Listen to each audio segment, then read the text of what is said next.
Hi there, I'm Judy Holland, and welcome to Happy Nest, the podcast where you can hear the latest research and best advice for living well when your kids leave home.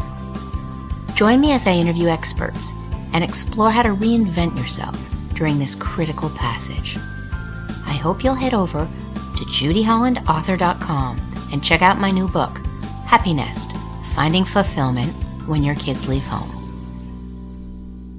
Welcome to another episode of the Happy Nest podcast. If you like what you hear, I'd really appreciate it if you would subscribe, rate, and review the show. It's easy to do on Apple Podcasts and Stitcher. I'm here today with Margie Warrell, a motivational speaker who emboldens people to lead braver lives. Margie is also the author of 4 books: Find Your Courage, Stop Playing It Safe, Brave, and Make Your Mark. She also does a Live Brave podcast. Margie first launched her business with 4 children under the age of 5. Yikes. I'm not surprised that she's a passionate advocate for gender equality. Margie grew up one of 7 children on a small dairy farm in Australia. Since then, she's lived around the world, including in Papua New Guinea and Washington, D.C. She's crossed the Sahara Desert, stayed in Palestinian refugee camps, and swam with piranhas in the Amazon. She recently summited Mount Kilimanjaro with her husband Andrew and their 4 kids. I recently joined Margie in Maryland at her Live Brave Women's Weekend, and I'm delighted to connect with her again today. This time I'm in DC and Margie's in Singapore. Margie, thanks so much for making time in your globe-trotting schedule to join my Happy Nest podcast. Oh, it's great to be here with you, Judy. So Margie, why not play it safe in life? It's more comfortable to play it safe. You know, is that so bad? I would say it's not bad or good. I would just say, is it serving you and allowing you to thrive and flourish as a human being or not? And there's periods in our life when absolutely playing it safe and sticking with what's comfortable can be what may be serving us best. But then there can be other periods of our lives when we only do what's comfortable and we only stick with what we've done before and stick with the familiar, where it actually isn't serving us. Excuse me. And it's actually really keeping us from blossoming and growing and enjoying our lives as much as we would like to. Mm-hmm. Okay, and Margie, why does fear block people from moving forward? Yeah, well, look, if you look at it, Judy, as humans, fear is a very primal emotion, and we need fear. We wouldn't even survive as a species if we didn't have fear, right? It's programmed, it's wired into our psychological DNA to keep us on alert to potential threats to our safety and our security. It's just that these days we're not having to worry about being, savaged by a saber-toothed tiger. More often these days, the things that we fear are things that can hurt us emotionally, like rejection or, public failure or humiliation.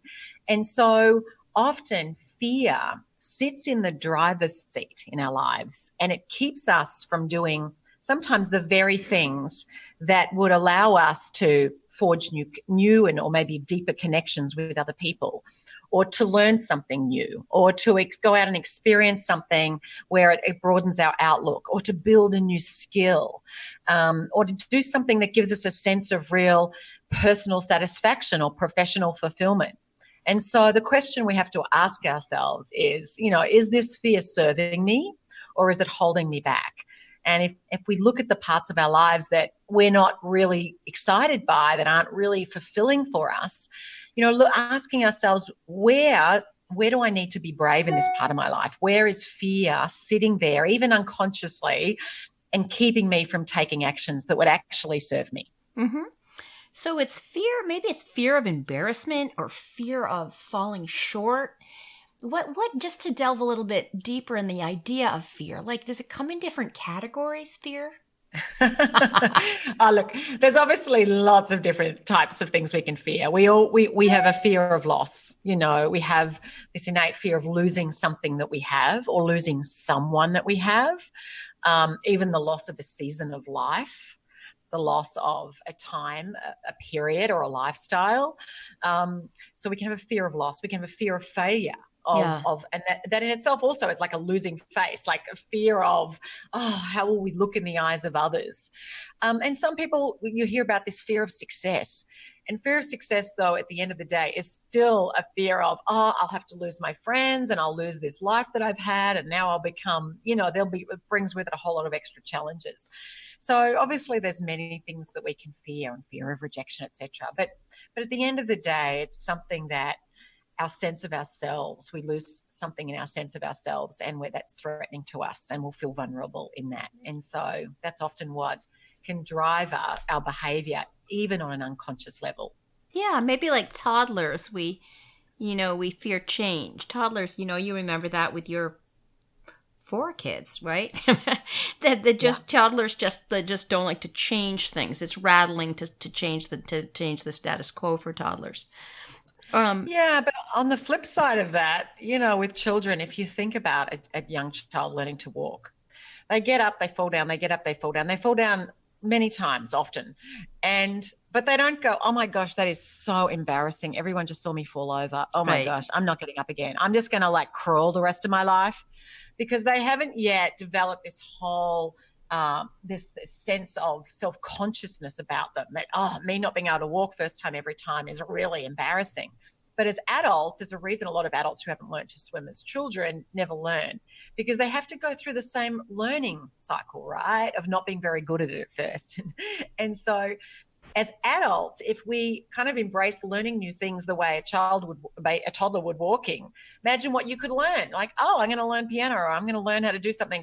And if I'm not very good in the beginning, that's okay, because that's just part and parcel of the learning process. Yeah. So just being mindful of that too. Sometimes children have got a lot of freedom that we don't give ourselves as adults. Mm-hmm. Mm-hmm.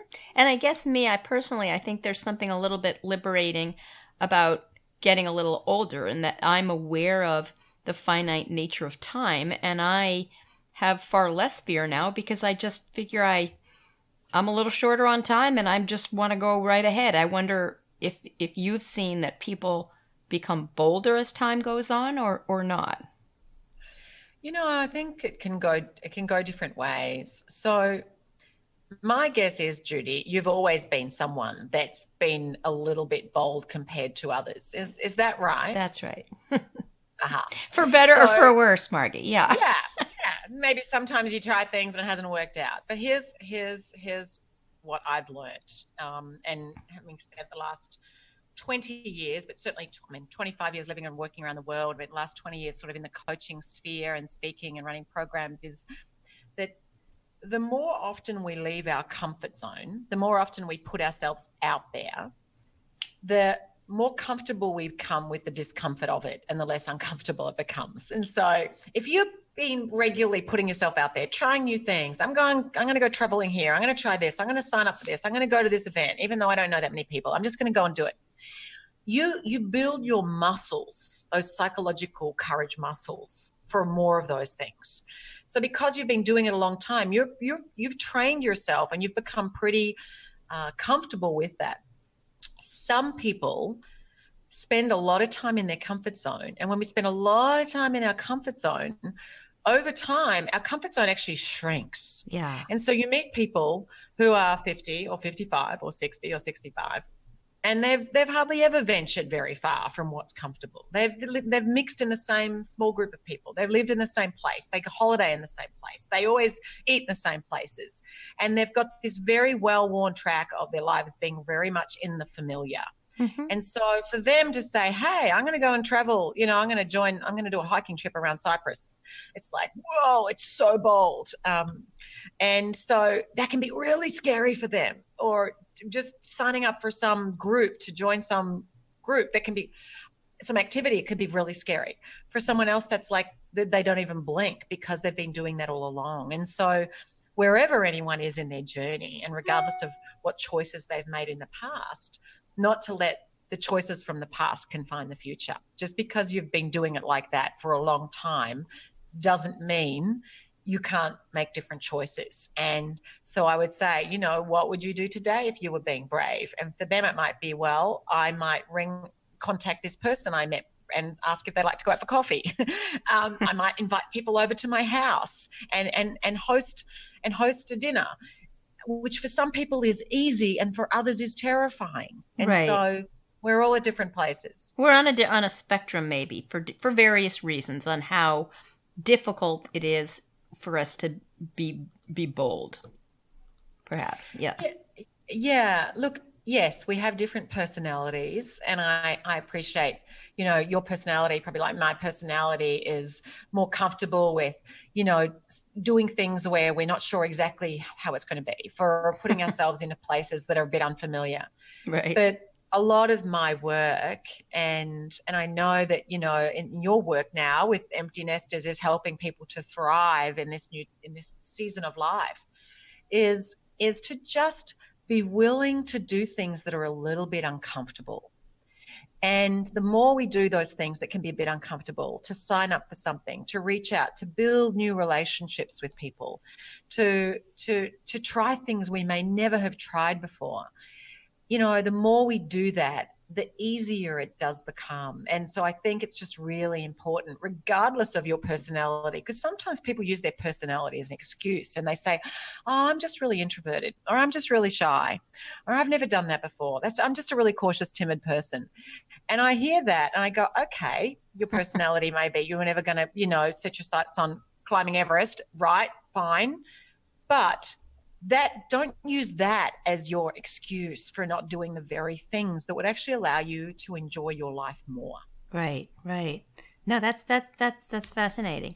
Can we talk about how the human brain tricks us into believing it's better to avoid risk? I think often not taking a risk is the greatest risk of all, right?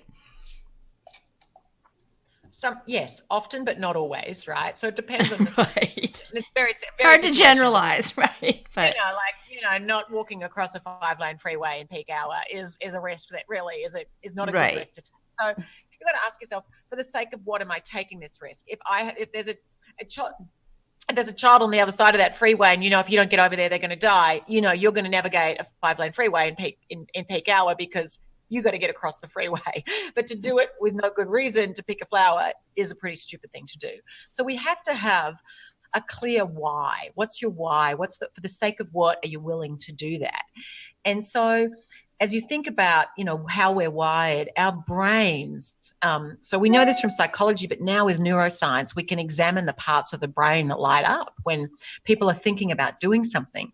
And we know that our brains are twice as sensitive to potential losses, and that also includes things that could potentially go wrong, as to potential gains or things that could go right. So we are just wired to focus more on the negatives than the potential positives.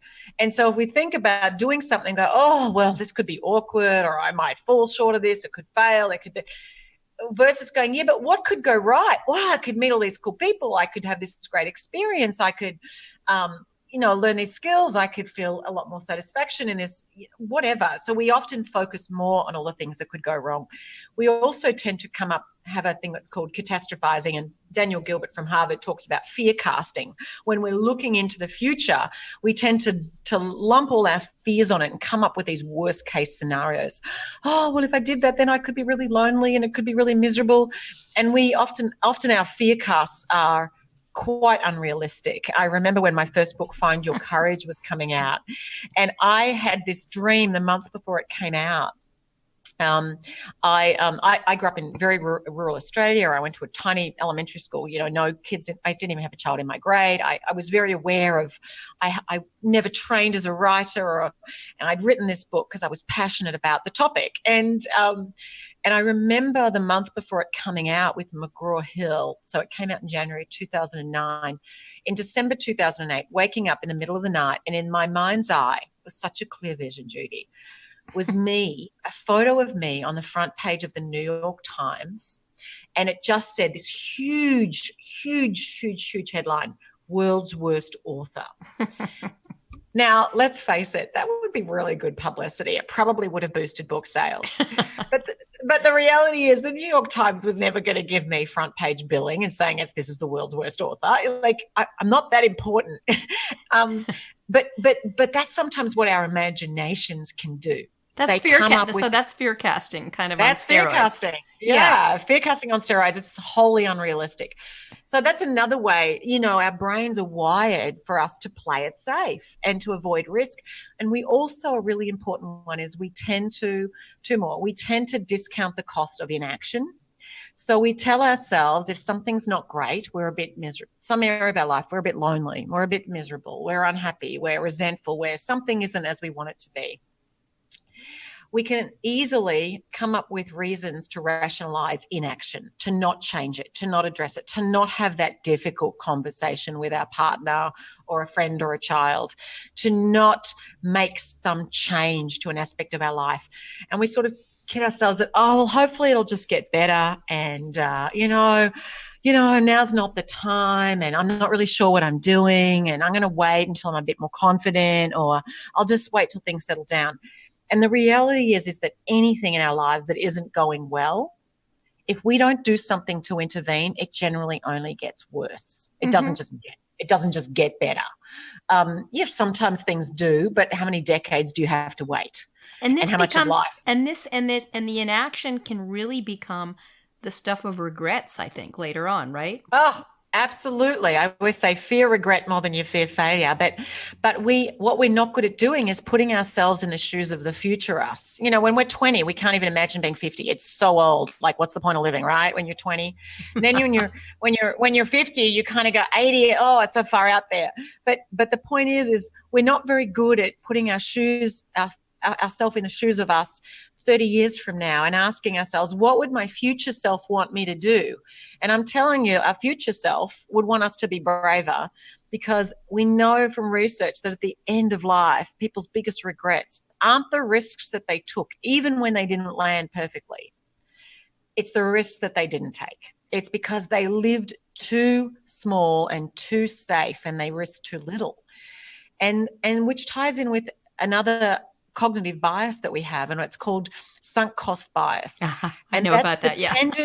That's the tendency we have to keep investing in a losing proposition because of what we've already invested in it. Right. So because we've already spent years in a situation, or years in a relationship, or years investing in sometimes a business or whatever, we go, I'm just going to stick with this. I've put so much into this.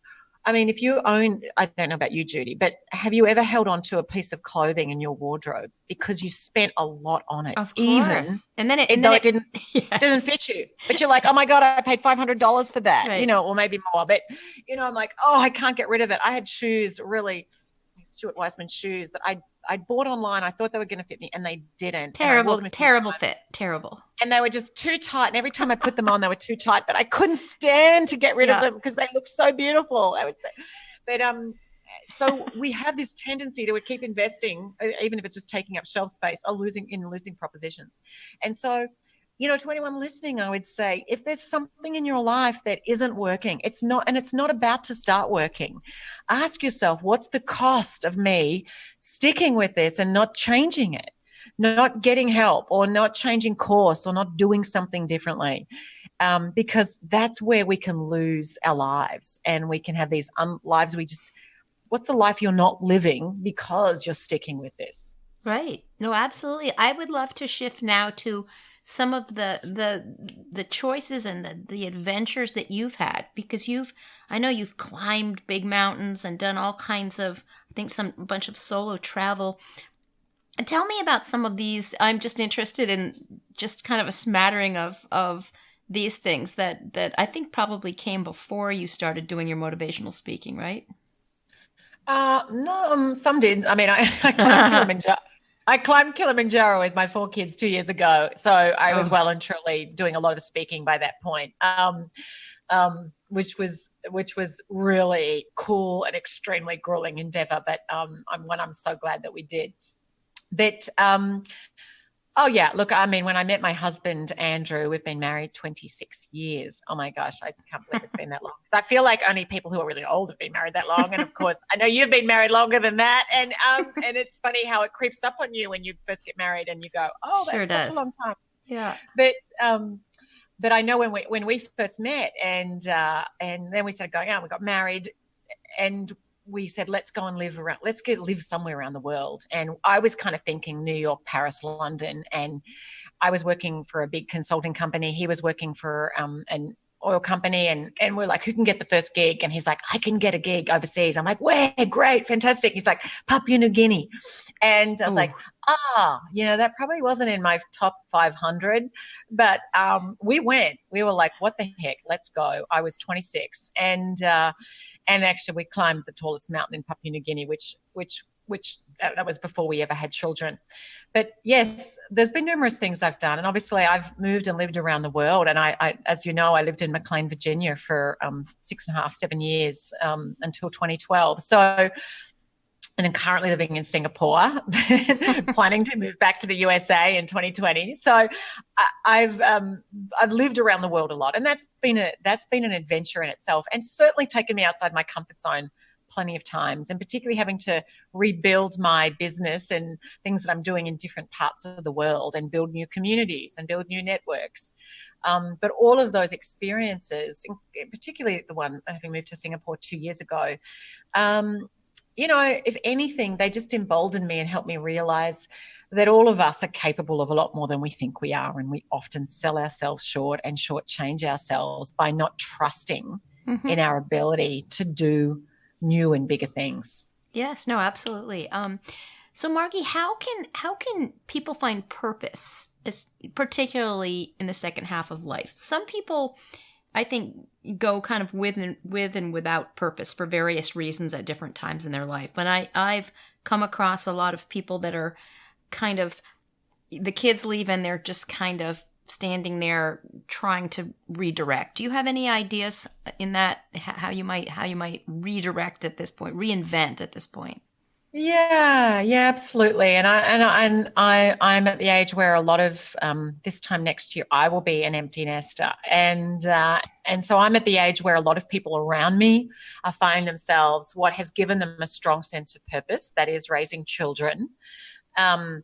Those children start, as we want them to be, spreading their wings and being a lot less dependent on us, which is as it should be. We don't want our children to be needing us for everything. They need to be able to stand on their own. And so as they stand on their own, sometimes people find themselves going, well, what am I doing now if I've spent so much of my life? This has been the key purpose of my life and what's given me so much meaning. And so I think it's so important to look toward what are the things that you feel that bring you a sense of meaning, that align with things you like to do, that connect with causes that you care about, that draw on your strengths and your gifts and maybe some hard-won wisdom that you've picked up along life's journey to date. And in my book, Make Your Mark, actually, it goes through a whole series of exercises that are a little bit like on my Live Brave weekends, where people kind of look at it and go, well, what is it I'm good at? What is it I care about? What is it I love to do? And if I want it to pay me money, what is it that will also, I can find a way to share that with others, that in a way others will value and pay for it. But not everyone needs to be earning an income. Some people do and some people don't. However, I would just say look back on your life, on the things that you've learned and done and gained, and then look forward to what is it that gives you a sense of meaning and in what interests you. And you might not go, well, I don't really know. I'm like, what is it that you just find fascinating that makes you curious? I remember being at an event with Oprah a few years ago, and she said, some people go, I don't know what my purpose is. I don't know what my passion is. And she said, ask yourself, what is it I'm curious about? What is it I'm interested in? And in that place, often we find things that we can kind of find something that gives us a sense of purpose. But even in connection, we get a lot from connecting with others. I get a lot, and a lot of people get a lot from looking at how we can use what we have to help others. Mm-hmm. How can I take what I've learned and what I'm good at and the resources that I have in a way that helps other people. And I think that's where we can draw enormous meaning, and we can actually build a lot of connection because we get a lot of fulfillment from connecting with people. Right, right. And that larger purpose is such a spark and source of energy for humans. And so I think that's absolutely it. So what about just advice for empty nesters on living well after the kids go? What that we haven't spoken about already? What did I neglect to ask you about? What are just like your tips? Yeah. Well, having fun. With your partner, finding new ways to have fun. I actually said this to my husband not long ago. I reckon we should go and do some dance classes when little space opens up. Not because I think I want to become a great professional dancer, because I just think it would be fun. It would be fun to do that, and planning trips that are fun is great. Not everyone can do trips, but even outings that are fun, doing things that are fun and playful. I think we don't play enough, and I think we have to learn sometimes how to play again. I love going on bike rides. I love, hanging out with people. I love entertaining. I love doing, even organizing fun evenings out with groups of people, and travel as well when I can fit it in. So I would say just plan things that bring and infuse an element of fun and playfulness into your life is really important. And making sure that there's things that you both you enjoy doing. You enjoy doing together. And if right now it's like, well, there's nothing they like doing that I like doing, that's okay. Then find something that you like doing and do that. But then see what is it that you can find that you can enjoy doing together. I think that's really important to find that. Mm-hmm. Mm-hmm. No, absolutely. Well, thank you so much, Margie. And again, I one quote of yours that I found on your website a little while ago that I liked is that you said, quote, "Your desire for safety will always pull against your desire for growth." And that is, I think, just a lovely thing for us all to think about. Yeah. Just recognizing that all of us have that innate pull that wants to pull us back to not go out there. And when I say put yourself out there, wherever you feel a bit uncomfortable, that's putting yourself out there. And it mightn't be, I'm not talking about climbing a mountain. But that desire for safety often is, or that desire for comfort, and that which is ultimately coming from a fear of discomfort and a fear of the unfamiliar, is often going to be like, oh, just stay at home, just turn the TV on and watch your favorite show. But honestly, the more often we put ourselves in those places that we can grow, the more we realize that there's so much more life to be lived. And to me, the biggest tragedy of all is arriving at the end of our lives and not having lived them fully. Right. And living a full life requires at times living a brave life and embracing a little bit of discomfort along the way. Right. And I sort of think about these things like doors opening. A book is a door opening, and speeches and trying new things you've never done before. They open, these things open doors, and you just have no idea what's beyond them. And so I think it's important to keep opening doors as much as we can. Absolutely, Judy. And clearly you're doing lots of that, and you're inspiring and helping lots of people. So I just want to kind of say kudos to you, and you've set such a great example. You're a great role model for people in how to age. I just think it's all about aging strong. Let's age strong. Aging strong, right. And I'm a decade ahead of you. So yeah, there we go. Well, thank you so much, Margie. I really appreciate it. And I enjoyed your Live Brave weekend and meeting all your people. So thank you so much. And I know how busy you are, and I appreciate you taking this piece of time. All right. My pleasure. Absolute pleasure. Take care. Okay. Bye-bye.